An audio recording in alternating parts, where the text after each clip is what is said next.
irmãos. Bom dia. Divino domingo. Como Deus tem sido generoso conosco, deu uma abrandada na temperatura que é difícil, né? Gente, nós queremos instalar ar-condicionado até dentro do banheiro, cara. Bom, sempre um privilégio poder compartilhar com vocês a palavra de Deus. O Márcio tinha um compromisso que ele hoje para tocarmos, e eu gostaria que nós fizéssemos uma pequena oração antes, que a gente possa tentar ouvir de Deus um recado interessante. Oremos. Ó Deus Pai, Deus Todo-Poderoso, obrigado, Senhor, pelas bênçãos. Obrigado, Pai, pelo privilégio que temos de ter acesso à Tua palavra, ter acesso, Pai, às Escrituras Sagradas que podem nos instruir ao amor e às Tuas obras. Obrigado, Pai, pelo privilégio de estarmos nesta manhã reunidos para Te adorar, para Te bendizer, para louvar o Teu nome, para honrar o nome do nosso Senhor Jesus Cristo, que Deus falou que resgate por nós. Muito obrigado, Senhor, que essa mensagem possa penetrar nossas mentes e corações e transformar, de fato, nossas vidas para melhor. Em nome de Jesus, oramos e te agradecemos. Amém. Muito bem. Eu acho que todos nós aqui já estamos familiarizados com a história de Adão e Eva. Você está? Nós lembramos que eles cometeram um pecado lá no Éden e que são expulsos de lá. O mundo no qual vivemos desde aquela época desvanece em corrupção, toda sorte de males, a ponto do apóstolo João escrever lá em 1 João 5,19 que o mundo jaz no maligno. Isso não é novidade. Mas talvez muitos ainda não tenham se atentado ao fato de que existe uma porta de entrada, um mecanismo pelo qual o mal entra no mundo. Você já percebeu isso? Quando a gente volta lá para o relato bíblico de Gênesis, da queda do homem, lá em Gênesis 3,7 diz assim: abriram-se então, logo após terem comido daquele fruto da árvore do conhecimento do bem e do mal, abriram-se então os olhos de ambos. Não é curioso isso? Abriram-se, às vezes mandavam tanto para eles, não escolhiam para comer. A serpente, quando mostrou o fruto, falou: olha como é desejável e tudo mais. Os olhos já não estavam abertos? Estavam, mas não estavam abertos para o bem e a partir de então estavam. E percebendo que estavam nus, puseram folhas de figueira, fizeram cintas para si, daí se esconderam de Deus, quando Deus os tirou no Éden, dos olhos. Foi através dos olhos. A maioria das tentações que nos atingem, invadem o nosso ser, nos invade as principais armadilhas que o inimigo usa para nos fazer cair nas suas ciladas. São através dos olhos. Por outro lado, Deus se utiliza da sua palavra. A gente sabe disso, né? Deus fala, se utiliza dos nossos ouvidos para nos salvar, para nos guiar, para nos repreender, e através da palavra que Deus chega até cada um de nós. Então, eu gostaria de propor uma pequena experiência sensorial para vocês. Todos nós, você que está em casa também nos assistindo, ele pode experimentar. Nada de místico, nada de transcendental, experiência física, humana, simples. Mas se você confia em mim um pouquinho, quiser participar, por alguns minutos eu gostaria que você participasse dessa experiência. Vamos tentar nos desligar do nosso mundo visível, das imagens que nos cercam, e nos concentrarmos apenas no som das palavras que ouvimos. feche os olhos e ouça. Experimente. Feche seus olhos. Apenas ouça. Eu vou ler para vocês 2 Timóteo 3, 16 e 17. Toda a Escritura é inspirada por Deus e útil para o ensino, para a repreensão, para a correção, para a educação na justiça, a fim de que o homem de Deus seja perfeito e perfeitamente habilitado para toda boa obra. Mantenha seus olhos fechados e seus ouvidos abertos. 1 João 2, 16 e 17. Lemos. Porque tudo que há no mundo, a concupiscência da carne, a concupiscência dos olhos e a soberba da vida, não procede do Pai, mas procede do mundo. Ora, o mundo passa, bem como a sua concupiscência. Aquele, porém, que faz a vontade de Deus, permanece eternamente. Satanás usa a imagem visual.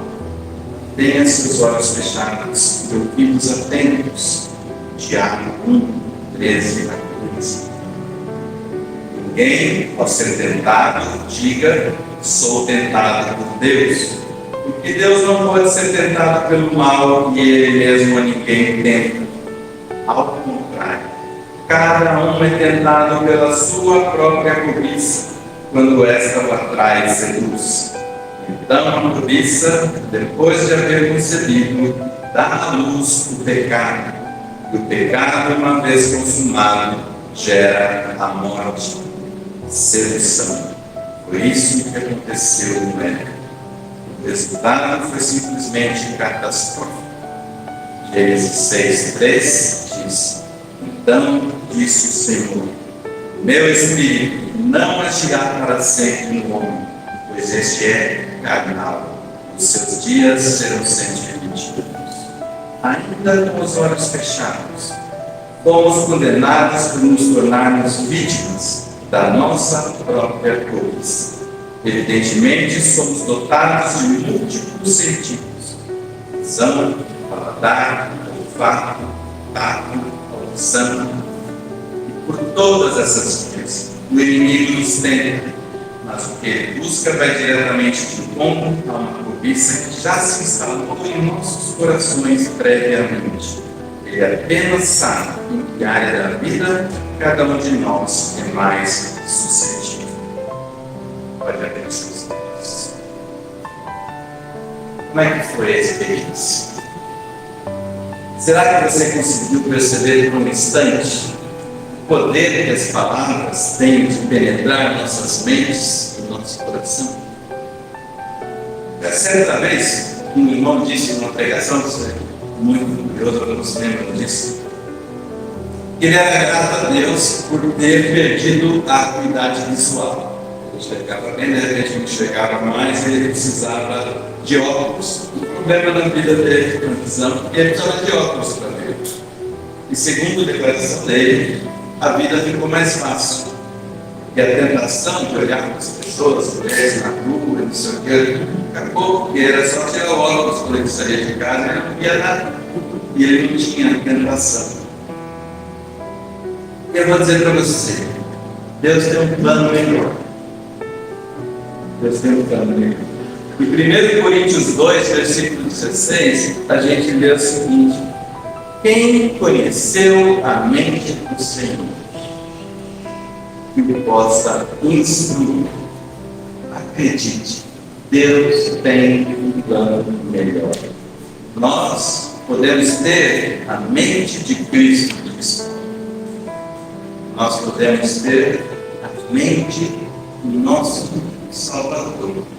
Você já pensou nisso? Você pode ter a mesma mente, o mesmo pensamento, o mesmo ponto de vista, as mesmas ideias, as mesmas prioridades, as mesmas preferências do nosso Senhor e Salvador Jesus Cristo. Na verdade, não te deixe ligado.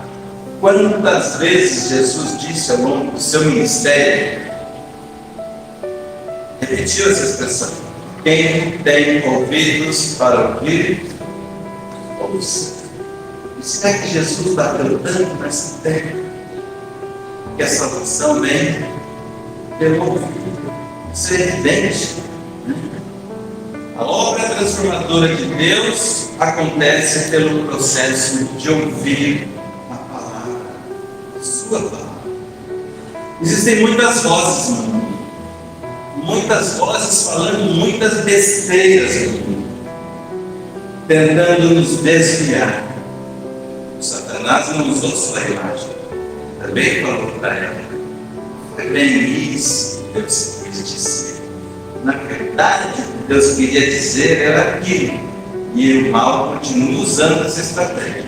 Então, nossos ouvidos têm que ser seletivos. A gente tem que escolher a quem vamos ouvir. Precisamos ouvir a voz de Deus. Romanos 10, 13 a 17, quem acompanhou o estudo de terça-feira conhece essa passagem.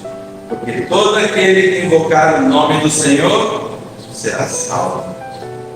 E como invocarão em quem não creram? Como crerão naquele de que nada ouviram? Como ouvirão se não há quem pregue? Como pregarão se não forem enviados? Como está escrito: quão formosos são os pés dos que anunciam coisas boas. Mas nem todos obedeceram ao Evangelho. Nem todos obedecerão ao Evangelho. Nem todos darão ouvidos à palavra de Deus quando ela for pregada. A fé vem pela pregação, e a pregação vem pela palavra de Deus. Não existe um plano B. Não existe outro caminho. Deus, o nosso Criador, conhece todas as nossas habilidades. Ele nos fez. E porque nos fez, Deus, o nosso Criador, também conhece todas as nossas debilidades, as nossas deficiências, as nossas falhas, as nossas fraquezas. Então, Deus propõe uma nova estratégia para nós lidarmos com a nossa missão. Eu quero compartilhar com vocês 3 atitudes, 3 maneiras de lidar com a nossa missão. Vamos treinar os nossos olhos? Primeiro passo para vencer a tentação: olhe para você mesmo. Olhe para dentro de si. Se preferir, olhe no espelho. Quero que você faça isso hoje. Vá até um espelho, olhe para o espelho, se analise, se investigue. Pode prestar atenção nas rugas, nas cicatrizes, pode na cor dos olhos, pode na cor do cabelo, se está precisando cortar, se está, pode. Mas continue olhando, tente olhar lá para dentro. E faça a seguinte pergunta: quem é você? Pergunte-se: quais são suas prioridades? Quais são suas escolhas? Sabe? Quais são suas qualidades? Quais são seus defeitos? Pergunte-se. O primeiro passo para vencer a tentação é olhar para dentro de si mesmo. Devemos examinar nossos próprios corações, identificar nossas fraquezas. Quando conhecemos as nossas fraquezas, podemos nos preparar para resistir à tentação. Não sei se você se lembra de Paulo dizer: quando estou fraco, aí é que sou forte. O que ele queria dizer com isso? Ele estava louvando a debilidade humana? Não. Ele estava dizendo: quando eu sou sincero comigo mesmo, entendo as minhas limitações, conheço as minhas fraquezas, o inimigo não me derruba, porque posso me fortalecer em Deus, que supre todas as minhas deficiências. Percebe? Por exemplo, se sabemos que somos fracos para a gula, é uma fraqueza minha. Dentes nervosos, a força de uma série. Dentes nervosos.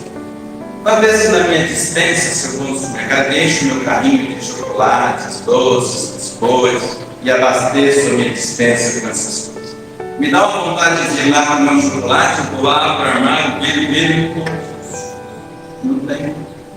Por quê? Porque seria sabotagem minha contra mim mesmo, se tivesse. Não tem. Eu não compro. Eu sei que eu tenho. Uma vez nós ganhamos lá em casa, numa praça, essas meninas eram pequenas ainda. Ovo de Páscoa de avô, de tio, de padrinho, de irmão, de dono, de chefe, de quem queria representante comercial. Mas tinha tanto ovo de Páscoa. Peguei tudo aquilo que depois que acabou. Quebramos tudo e enchemos um pote de uma lata desse tamanho. Ficava no alto, em cima da geladeira, para não cansar. E todo dia a gente ia lá tirar um pedacinho de cada um, estava lá, guardar. Durou até o Natal.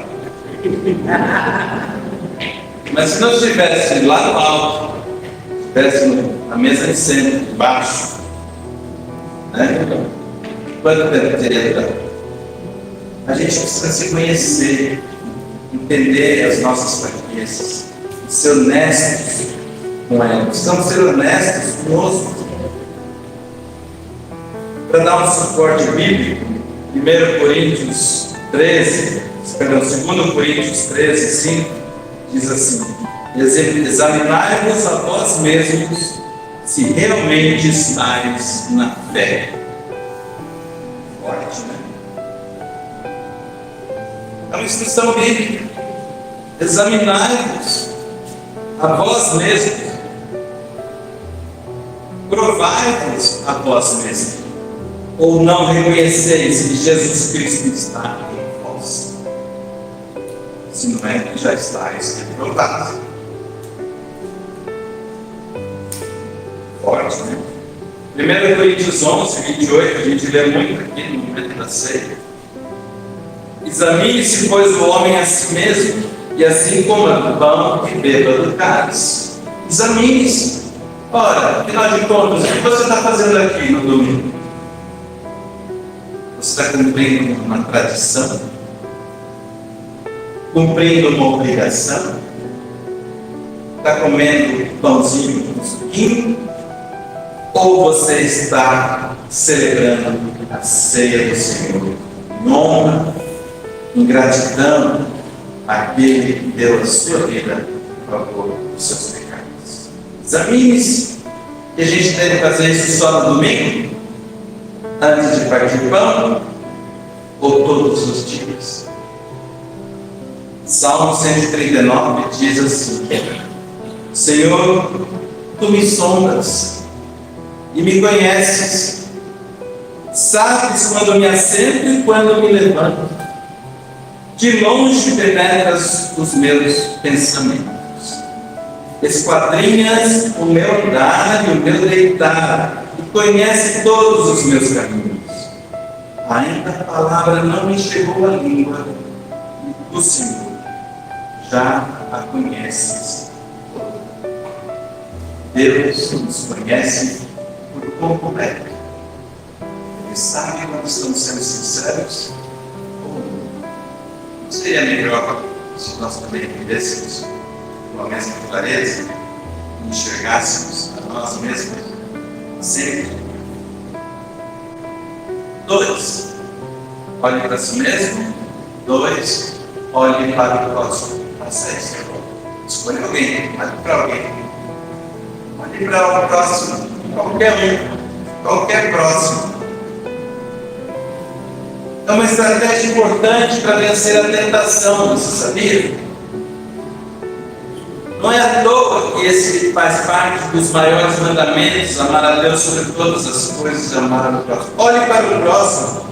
Devemos nos preocupar com as necessidades das outras pessoas, procurar ajudá-las.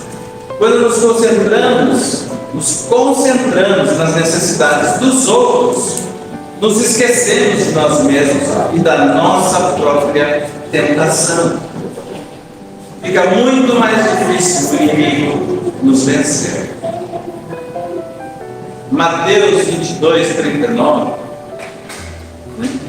mostra Jesus que amarás o teu próximo como a ti mesmo. É um dos maiores mandamentos bíblicos. Estar junto, amar a Deus com todo o seu coração, alma, força e entendimento. Tiago 2, 15 a 16 diz assim: se o irmão ou irmã estiverem carecidos de roupa, necessitados do alimento cotidiano, e qualquer dentre vós que disser: ide em paz, meu irmão, aquecei-vos e fartai-vos, meu irmão, sem contudo lhes dar o necessário para o corpo, qual é o proveito disso? Qual é o proveito disso? Dizer: vai com Deus de mãos vazias. Colossenses 3, 13 e 14 diz: suportai-vos uns aos outros, perdoai-vos mutuamente, caso alguém tenha motivo de queixa contra outro. Assim como o Senhor vos perdoou, assim também perdoai vós. Acima de tudo isso, porém, esteja o amor, que é o vínculo da perfeição. Ou seja, a Bíblia nos ensina a dar suporte ao nosso próximo. Suporte tanto material, físico, quanto no sentido espiritual, emocional, da alma. Nós temos a função de dar suporte ao nosso próximo. E se nós não damos suporte ao nosso próximo, nós acabamos dando suporte a quem? Ao ego. O egoísmo e o egocentrismo são as principais doenças da humanidade, desde o ego. Foi uma atitude egoísta de ego. Cair naquela tentação. Aceitar o erro. E tudo que nós fazemos, todas as vezes que caímos nas ciladas do inimigo, pode observar, tem uma pitada de egoísmo ali, movendo, porque nasceu aonde? Na nossa cobiça. A cobiça que se instalou primeiro, e a tentação veio e seduziu. Então o pecado gerou a morte. 3. Olhe no espelho, olhe para dentro, olhe para o seu próximo, dê suporte. 3. Olhe para cima, olhe para Deus, principalmente quando se trata das necessidades espirituais na sua vida.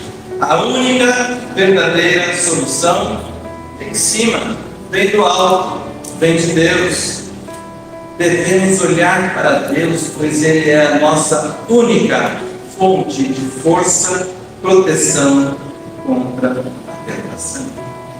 Só Deus pode nos fortalecer para não cairmos nas estradas da tentação. Quando confiamos em Deus, Ele nos dá força para resistir ao pecado. Tiago 1,17, logo depois de ele falar sobre a origem do pecado, ele diz: toda boa dádiva e todo dom perfeito são lá do alto, descendo do Pai das luzes, em quem não pode existir variação ou sombra de mudança. Deus é bom sempre. Deus é justo sempre. Deus é amor sempre. O amor de Deus não passa a mão na cabecinha do pecador.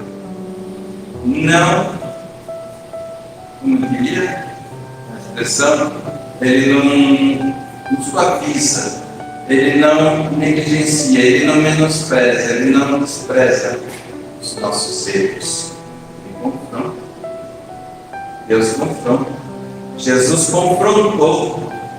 Jesus virou as mesas do templo. Jesus estralou o chicote.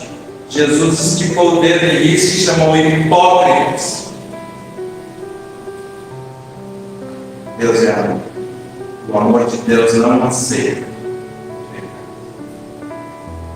Não sublima, era a palavra. Ele não sublima. A gente gosta de sublimar. A gente gosta de achar justificativas, contextos, mas foi. É claro que é fraco. Por isso mesmo que o Espírito é forte. O Espírito é forte. Temos o Espírito de Deus habitando em nós. Amém? Amém. O Espírito Santo de Deus habitando em nós. Gálatas 5:23 termina com fruto do Espírito: amor, paz, alegria, fidelidade, bondade, bondade, mansidão. Qual é a última? Domínio próprio, fruto do Espírito. Nós temos o Espírito de Deus dentro de nós, habitando dentro de nós. Colossenses 3, 1-3 diz assim: se fostes ressuscitados juntamente com Cristo, buscai as coisas lá do alto, onde Cristo vive, assentado à direita de Deus. Se fomos justificados, ressuscitados, salvos, passamos pelo novo nascimento, o que devemos buscar? Foi Cristo que nos salvou? Foi Cristo que nos redimiu? Fomos batizados em Cristo? Jesus, vamos buscar a Cristo. Vamos olhar para o alto, pensar nas coisas lá do alto, não nas daqui da terra. Porque morrestes e a vossa vida está oculta juntamente com Cristo em Deus. Buscai as coisas do alto. 1 Coríntios 15:19 diz: se a nossa esperança em Cristo se limita apenas a esta vida, somos os mais infelizes de todos os homens. Se a nossa expectativa é com relação a essa vida aqui, danos. Somos os mais infelizes de todos os homens. Para concluir, a tentação é uma realidade. É ou não é? É uma realidade. Todos nós enfrentamos, mas com a ajuda de Deus podemos vencê-la. Ao seguir essa estratégia de Deus, olhe para si mesmo, olhe para dentro, olhe para o espelho, olhe para o próximo. Entenda, reconheça suas necessidades físicas, materiais, espirituais, emocionais. E olhe para o alto, olhe para Deus, treine sua visão. Nós podemos nos fortalecer absurdamente e resistir à tentação. E de fato viver uma vida santa, uma vida em santificação, que é o que Deus nos pede para fazer. Você já se perguntou por que Jesus, lá quando ele ensina a orar, ele diz que quando você quiser orar, deve entrar no seu quarto, fechar a porta e orar a seu Pai em secreto? Quem aqui fecha os olhos para orar?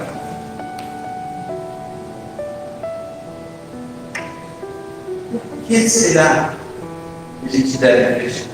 Porque as distrações desse mundo não podem nos distrair se nós queremos nos conectar com Deus, com o espiritual, feche a porta do quarto, feche seus olhos, feche para os problemas, feche para as dores, para as ameaças, para os perigos, para as tentações, feche seus olhos e converse com Deus.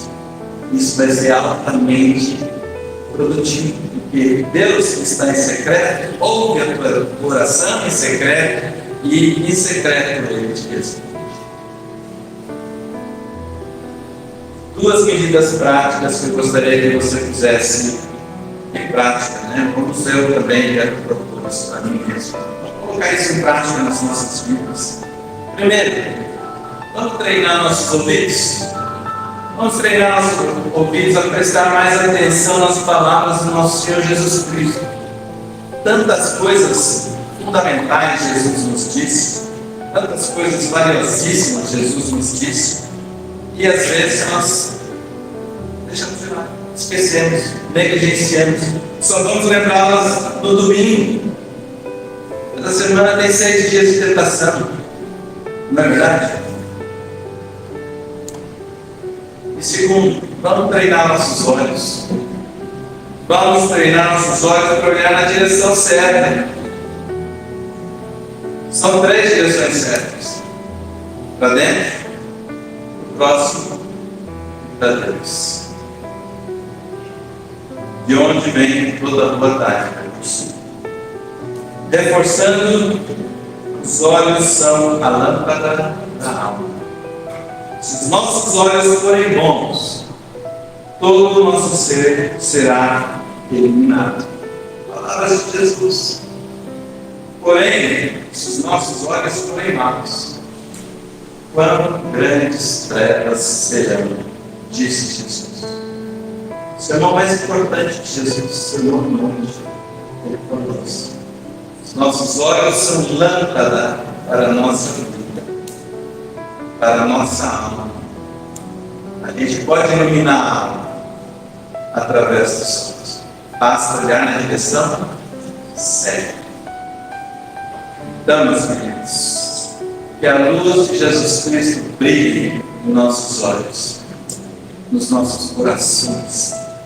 Que as palavras de Jesus penetrem em nossos ouvidos, nos transformem as nossas mentes, nossa alma, nossa fé, nosso entendimento.